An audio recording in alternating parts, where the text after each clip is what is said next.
பப்பாளி பொண்ணு நில்லு. என்ன ராணி? உனக்கு ஒரு விஷயம் தெரியுமா? சொன்னதானே தெரியும், எனக்கு நிறைய விஷயம் தெரியும். நீ என்ன விஷயம் சொல்றேன்னு தெரியல. கோமதி அக்கா வீட்டு பின்னாடி பப்பாளி மரம் இருந்ததுல, அதில் நான் பார்க்கும்போது காயில காய்ச்சிருந்தது. ஞாபகம் இருக்கா உனக்கு? ஆமா ஞாபகம் இருக்கு. இப்போ என்ன இருக்கு? அந்த காயெல்லாம் இப்போ பழுத்துச்சு. அப்படியா? சரி வா, கோமதி கிட்ட கேட்டு வாங்கி சாப்பிடலாம். சரி வா போலாம். ஊசியில் கிடைக்கிறது யாருன்னா வேணும்னு சொல்லுவாங்களா? ஆமாம், நம்ம போய் கடையில் வாங்கினா 50-60 சொல்லுவாங்க. ஒரு 4-5 பழம் வாங்கி எடுத்து வீட்டில் வச்சுக்கணும். முதல்ல ஒன்று கொடுக்குதான்னு பார்க்கலாம். 4-5 போயிட்டேன். அது ஒரு வீட்டில் இருக்குது, வேலைக்கு போயிடுச்சுன்னு தெரியல. இன்னைக்கு நேரம் வேலை இருக்குது. அது எந்த வேலையா இருந்தாலும் கிளம்பிடுமே. கழனி வேலைக்கு தான் கூட போயிடும். ஆமாம் ஆமாம், இருக்காங்களா இல்லையான்னு பார்க்கலாம். இல்லை நம்மளே பறிச்சுன்னு போயிடலாம். நீ ஆள் இல்லாத வீட்டில் எல்லாம் திட்டக்கூடாது. தெரிஞ்சவங்க வீட்டில் திருடுறதுல திருட்டு கிடையாது. நம்ம அது வந்து பறிச்சுன்னு போகுதுன்னு அர்த்தம். அவங்க வந்த பிறகு நம்ம சொல்லிக்கலாம். இன்னைக்கு நம்மளை கட்டி வச்சு அடிக்க போகிறாங்கன்னு நினைக்கிறேன். பாத்தியா பப்பாளி பழம் எப்படி பழுத்துருக்குன்னு? ஆமா ராணி, நல்லா சூப்பராக படுத்துருக்குல மஞ்சள் கலரில். இப்போ அடுத்த சொல்கிறது நல்லா சூப்பராக இருக்கும், டேஸ்ட்டாக இருக்கும். சரி வா போய் பறிக்கலாம். ஒரு நிமிஷம் இரு, கோமதி கிட்ட கேட்டுன்னு போய் அறுக்கலாம். நம்ம கோமதி அக்கா தானடி, ஒன்றும் சொல்லாது, வா போலாம். ஏடி ஒரு வார்த்தை கேட்டு இருக்கலாம், கொஞ்சம் நேரம் அமைதியாக நான் கூப்பிட்றாங்களே. கோமதி அக்கா, கோமதி அக்கா. என்ன காலையிலே வீட்டு பக்கம் வந்திருக்கீங்க? அது ஒன்றும் இல்லைக்கா. இந்த ராணி தான் பப்பாளி பழம் சாப்பிடணும் போல இருக்கா. உங்ககிட்ட கேட்டு பழுத்துச்சான்னு பார்த்துன்னு போலான்னு வந்தோம். பப்பாளி பழம் தானே, நல்லா பழுத்துச்சு. அத்துன்னு போங்க.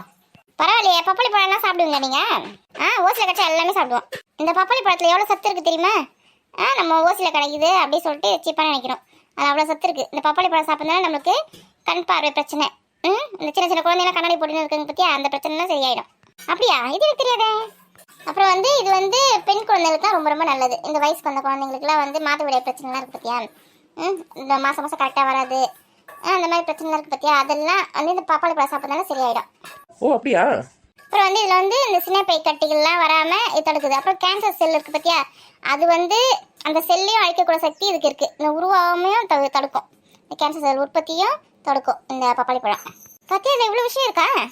இது வந்து இனிப்பாக தான் இருக்கும். ஆனால் சுகர் பேஷண்ட்டும் இருக்காங்க பற்றியா, சுகர் பிரச்சனை இருக்கவங்க அவங்களும் சாப்பிட்லாம். இது சர்க்கரை வியாதி இருக்கவங்களும் அவங்களுக்கு வந்து அளவோட சாப்பிட்லாம், கொஞ்சமாக எடுத்துக்கலாம். அவங்க உடம்புக்கு நல்லது. இது வந்து ஜீரண சக்தியையும் தூண்டும். இதில் நார்ச்சத்து ரொம்ப அதிகமாக இருக்குது. அதனால் மலச்சிக்கல் பிரச்சனைலாம் வராமல் பார்த்துக்கும். பார்ப்பா, இந்த ஒரு பழத்தில் இவ்வளோ சத்து இருக்கா? ஆமாம், இது வந்து உடல் வந்து மினு இருக்கிறதுக்கும் இது வந்து நல்லா பயன்படுது. நம்ம சாப்பிட்டா நல்லது. ஒரு சிலர் வந்து இதை அரைச்சி முகத்துலேயும் பூச்சிப்பாங்க, முகம் நல்லா பழம் இருக்கிறதுக்காக. அப்போ 2 பழம் எக்ஸ்ட்ரா கொடுங்க, நான் கூட முகத்தில் பூச போகிறேன். வீட்டுக்கு எடுத்துன்னு போய் தினமும் பூசி என் முகத்தை எப்படி பல நான் பாருங்க.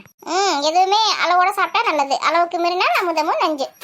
கரெக்டாக சொன்னீங்கக்கா, எதுவுமே அளவோட சாப்பிடணும். பழம் எவ்வளோ சூப்பராக இருக்குல்ல. பெரிய பண்ண என்கிட்ட கொடு. கோமதி அக்கா எப்படிங்க?